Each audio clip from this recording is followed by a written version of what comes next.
우리들에게 주시는 하나의 말씀, 데살로니가 후서 3장 6절에서부터 15절까지입니다.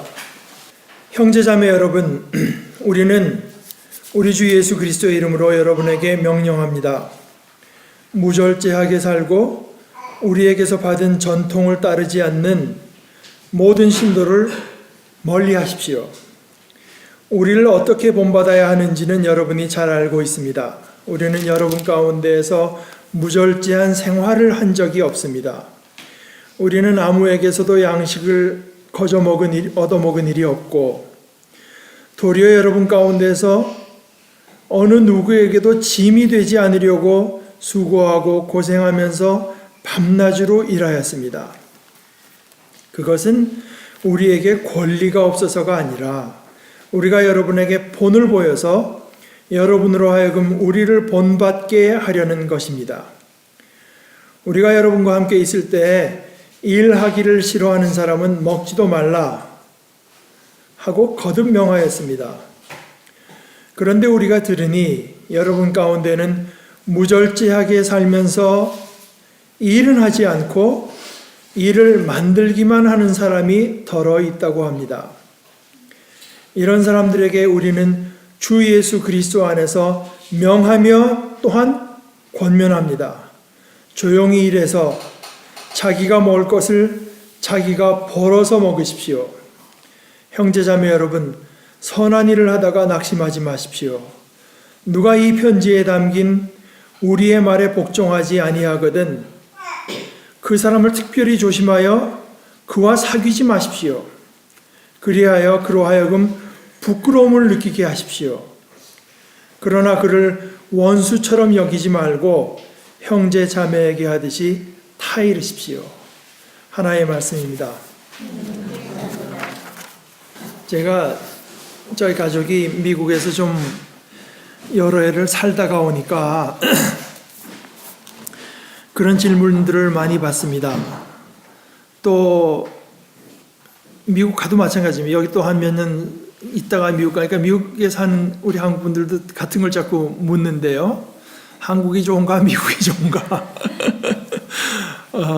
그럴 때 뭐 제일 무난한 대답은 한국에 좋은 거 있고 미국에 좋은 거 있고, 그러면서 제가 한 가지 또 이거는 덧붙이는 거는, 제가 보기에 제일 안 된 사람들은 한국에 와서는 미국에 있는 거 찾고 미국 가서는 한국에 있는 거 찾는 사람들이 제일 안 된 사람들이 아닌가, 이제 뭐 그런 얘기를 하는데,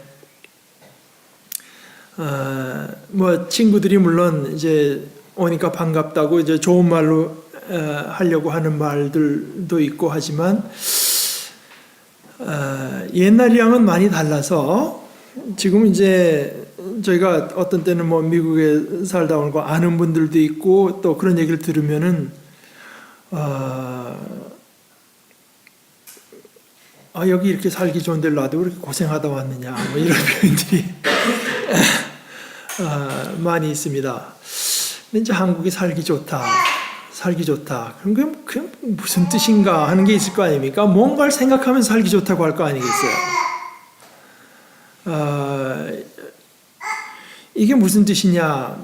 예를 들어서 뭐 제 친구나 친구 부인처럼, 아니 자기가 태어난 고장에서 자기가 잘 아는 말 쓰면서 사는 게 좋지. 그러면 그건 뭐 100% 맞는 말입니다. 그건 뭐 두말할 것도 없습니다. 또 냉면집이 많아서 좋지. 그것도 뭐 두말할 필요가 없습니다. 미국에 뭐 다른 음식들 많은 것 같아도 한국에서 저렇게 이제 입맛에 맞는 냉면집은 찾을 수가 없죠. 그런데 많은 사람들이 그런 말할 때 꼭 그런 뜻이 아니라, 얘가 살기 편하지 않느냐, 이제 그런 내용들이 암시되어 있는 경우가 많죠. 그러나 그와 더불어서 제 눈에 띄는 것은, 또 제 귀에 들리는 것은, 우리 한국 사람들의 자살률이 굉장히 높다는 거 아닙니까? 그러니까 한쪽에서는 이 세상에 한국만큼 살기 좋은 데 어디 있어 하는 사람들이 있는 반면에 또 한 군데서는 난 여기선 도저히 못 살겠다. 그러니까 자살하는 거 아니겠습니까? 그럼 이건 뭐냐? 그러다 제 마음속에 이게 조금 무서운 생각이 드는 것이 우리들 가운데에서 적지 않은 사람들이 여기서는 못 살겠다 할 정도로 고통을 겪기 때문에 어떤 사람들한테 여기가 살기 좋아지는 것은 아닌가. 아직 제가 거기에 대해서는 결론을 내기도 무서워서 제가 결론을 못 냈습니다만은 부분적으로는 그런 것들이 틀림없이 저한테 보입니다. 예를 들어서 저랑 같이 일하는데 그 미국 군인 아이들도 한국이니까 제일 편하다는 거 중 하나가 주문하면 그냥 당일로 갖다 주고 미국에서야 그거 얼마나 힘듭니까? 그게 며칠씩 걸리고 또 그게 싫으면 자기가 가서 자기 차를 갖고 와서 그 무거운 걸 낑낑대고 올라와서 다 고친 뒤에 또 쓰레기 버리는 것도 다 자기가 해야 되는데 여기 와서 그냥 앱 다 해주잖아요. 텔레비 사겠다는 그날 오러 와서 다 설치해주고 또 아주 유창한 한국말로 리모컨 어떻게 쓰는 건지 다 알려주고 가고 이거 편하죠. 그런데 내가 그렇게 편하게 살게 만들어주는 그 사람들의 삶도 편해야 될 거 아니겠습니까? 이거 몇 시간을 그냥 1시간, 2시간 그 아슬아슬한 속에서 오토바이를 타고 와서 택배라고 갖다 주고서는 받는 액수라고 하는 것이 그들이 그 어려운 지경에서 하루 종일을 수고하고 또 주말까지 수고해야 되는 삶을 살아야 다른 사람들의 입에서 한국처럼 살기 좋은 데 없어 이런 말이 나온다고 하면 그게 과연 가까우면 천국에 가까운 거겠습니까? 지옥에 가까운 거겠습니까?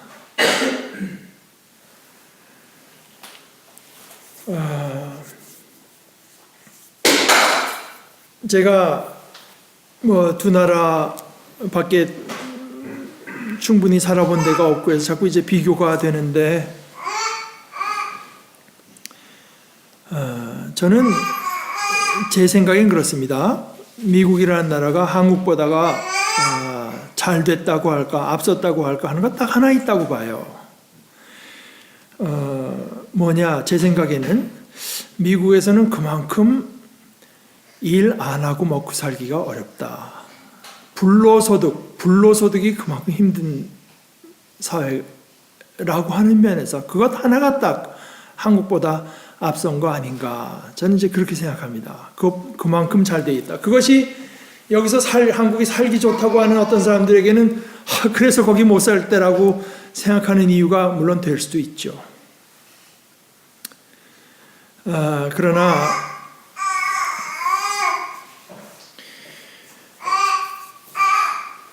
우리가 보통 어려서부터 듣던 말 중에 건전한 육체에 건전한 정신이 깃든다 이런 말이 있지만 저는 건전한 경제생활이 없이는 결코 건전한 생각을 할 수는 없다 이렇게 생각합니다. 그것은 건강한 육체적인 건강보다도 훨씬 더 중요한 거 아닌가 싶어요. 건전한 경제생활이 되지 않는 곳에서 사람들이 생각하고 또 신앙도 제대로 되는 것은 절대로 불가능하다고 저는 생각해요. 뭔가 일을 하지 않고 그냥 먹고 사는 것이 본인도 떳떳하지 않은 걸 아니까 그걸 또 정당화하려니까 논리도 자꾸만 이렇게 왜곡시키고 거기에 두드려 맞춰야 될 거 아닙니까? 그 속에서 어떻게 건강한 생각, 건강한 신앙관이 깃들 수 있겠는가?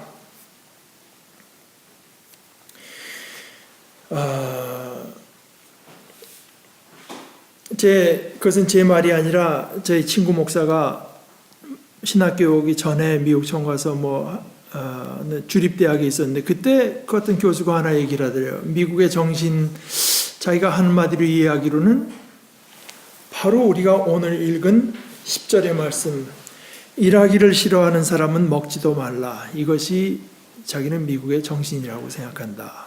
일하기를 싫어하는 사람은 먹지도 말라.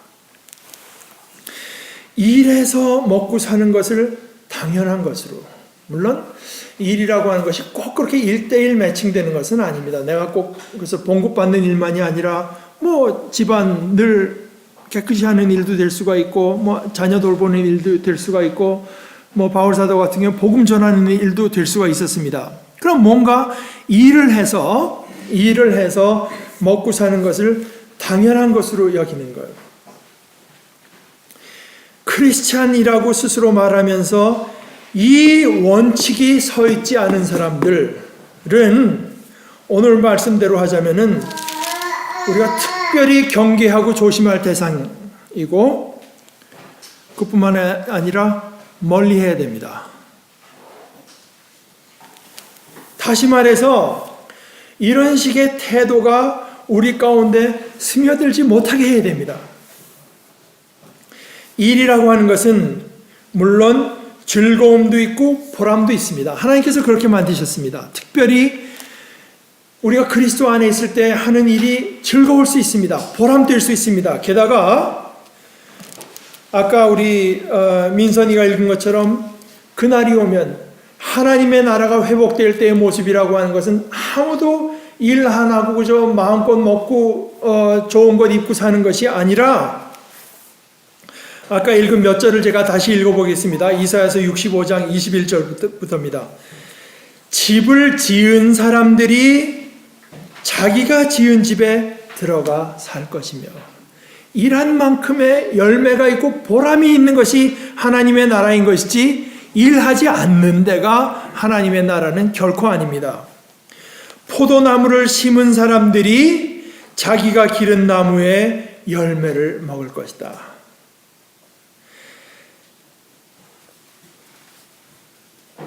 또 저 뒤에 가서 그들은 헛되이 수고하지 않으며 수고를 합니다.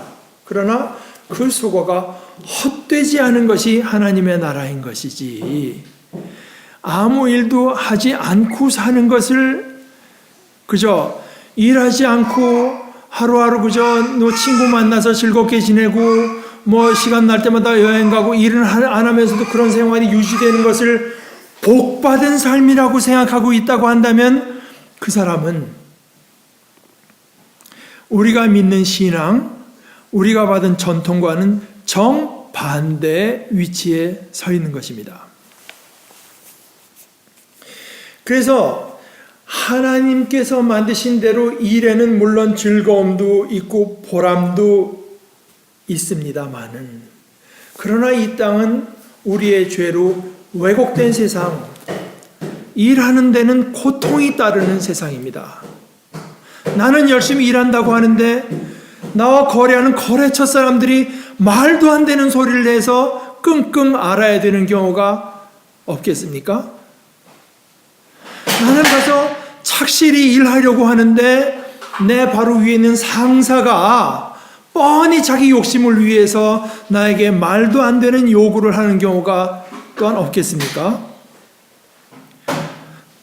우리의 죄로, 우리의 허물로 이 땅에서 하는 일에는 그만큼 보람도 없을 뿐 아니라 일 자체는 괴롭게 마련입니다. 그날이 올 때까지는 말입니다.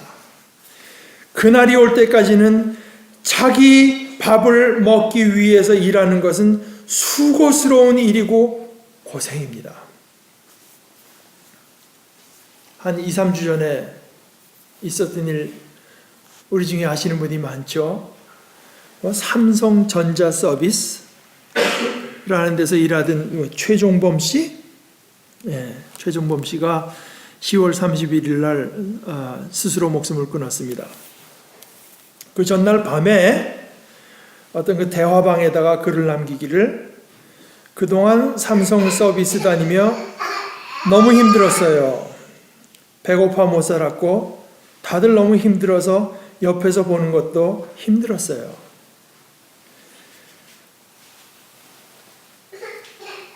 이 일 한다고 하는 것은 괴로운 일입니다. 그 형이 아마 지금도 마음 아파한다고 하는 것은 형 나 힘들어 죽겠어 그랬더니 야 힘들지 않은 사람이 어딨냐 좀 더 참아야지 좀 더 열심히 해라 그랬더니 그 사람 말이 지금도 죽을 것 같이 힘든데 여기서 어떻게 더 힘들 수가 있다는 소리냐. 그러다 이제 자살하고 나니까 형은 그저 자기가 너무 생각 없이 말한 것 같아서 이제 아마 후회를 계속 하는 모양입니다. 그래서 자기 밥을 먹기 위해서 일하는 것은 보람도 물론 있지만 그러나 수고스러운 일 또한 고생입니다. 그거는 그이가 신앙이 없어서가 아닙니다. 그거는 아무리 성숙한 신앙의 사람이라고 해도 고통스럽기는 마찬가지입니다. 오늘 8절의 얘기가 그렇지 않습니까? 우리는 아무에게서 목사님 또 말씀 전하는 선교사님이라고 해서 그냥 자기들이 힘들게 일한 데서 갖고 와서 자기에게 거저 먹이는 것 자기는 그것을 반겨 받아 먹은 줄 없고 도리어 여러분 가운데에서 어느 누구에게도 짐이 되지 않으려고 수고하고 고생하면서 밤낮으로 일했습니다. 이 텐트 짜는 일을 한 걸 말하는 겁니다. 육체적인 노동. 바울 사도가 자기가 먹고 살기를 벌려고 했는데 그것이 그렇게 쉬운 일이 아니었고 수고하고 고생하면서 밤낮으로 일했다고 말을 해요. 사도에게 믿음이 없고 기도하지 않아서 기쁨이 없어서가 아닙니다. 인간에게 있어서 일하지 않고 먹고 싶은 그 유혹 이것은 다른 어떤 유혹에 못지않게 아주 강렬한 것이기 때문에 바울 사도는 어떻게 했는가? 본을 보일 필요가 있다. 데살로니가 교인들과 함께 지내는 동안에도 그 스스로가 먼저 지금 말씀드린 것처럼 수고하고 고생하면서 밤낮으로 일해서 어떤 아마 본을 세운다고 하는 것은 우리가 누구를 가르치고 교육하는 것 중에서 가장 강력한 효과를 가지고 있을 것입니다. 이 본을 보인 것이고 또 산무로 본을 보일 뿐만 아니라 거듭 가르치기도 했습니다. 우리가 여러분과 함께 있을 때 일하기를 싫어하는 사람은 먹지도 말라 하고 거듭 명하였습니다. 물론 이것은 일거리를 찾지 못한 사람, 일할 능력이 없는 사람을 말하는 것은 당연히 아닙니다.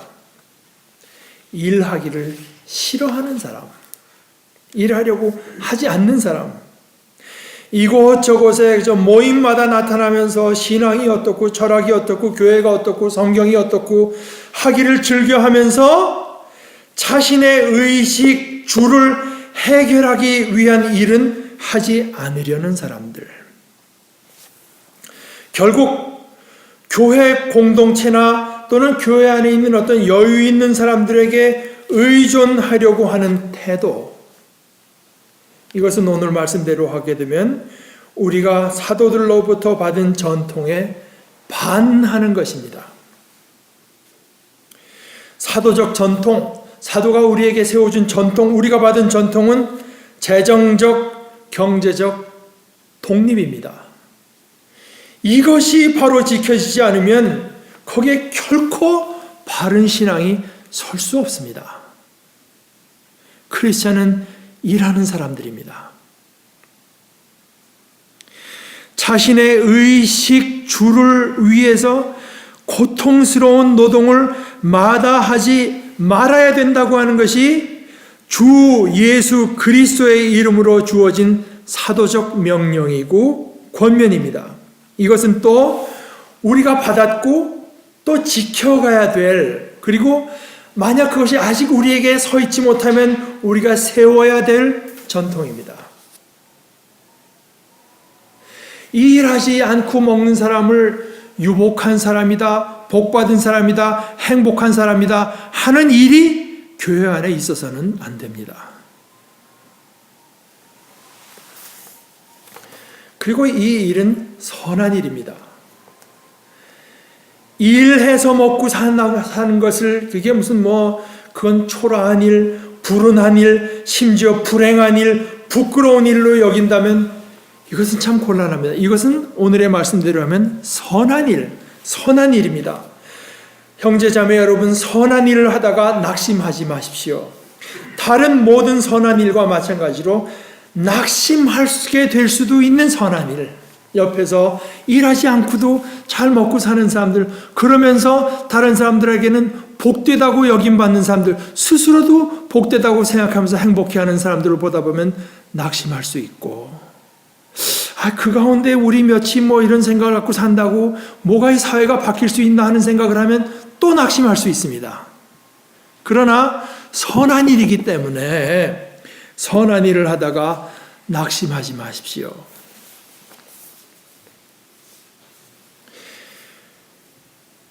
일하지 않고 먹는 사람이 아니라 일해서 먹고 사는 사람이 복 있는 사람입니다. 이 일해서 먹고 사는 것이 참된 의미에서 이게 잘 사는 것입니다. 선진국이라고 한다면 당연히 이것이 있어야 돼. 이게 잘 사는 겁니다. 안 일하고도 잘 먹고 잘 사는 게 잘 사는 것이 아니라, 일하지 않고도 잘 먹고 사는 것은 잘 못 사는 것입니다. 이것이 우리의 전통입니다. 최소한 우리 사회의 전통은 아닐지 몰라도 이것이 우리의 전통입니다. 교회가, 제 생각은 그래요.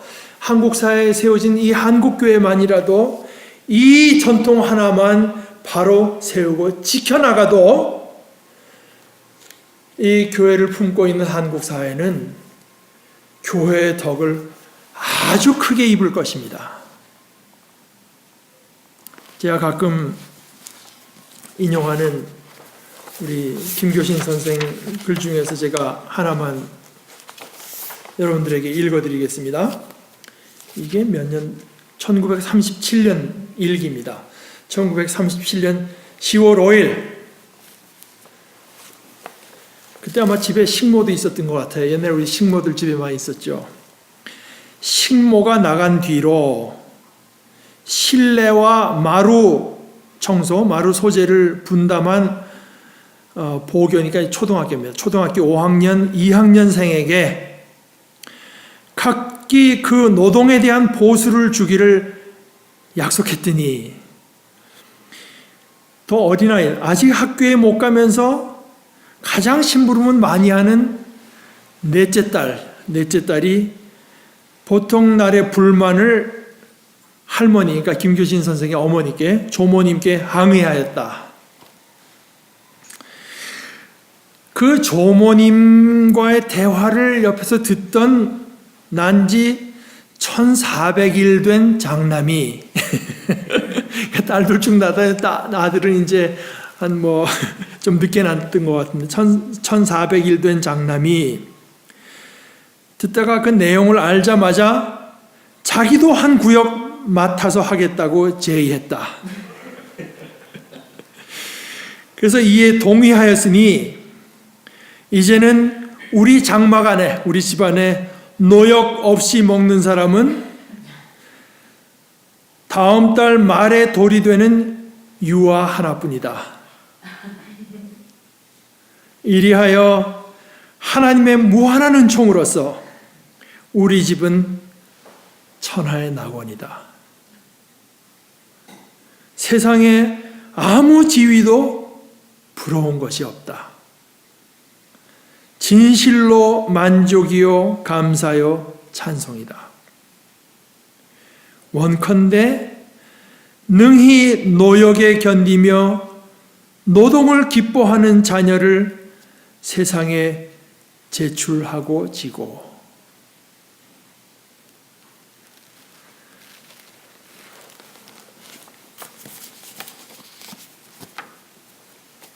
우리는 이 일이 선한 일인 줄로 믿고 이 일을 행하고 또한 이 일을 지켜가고 거듭하기를 낙심하지 않기를 바랍니다.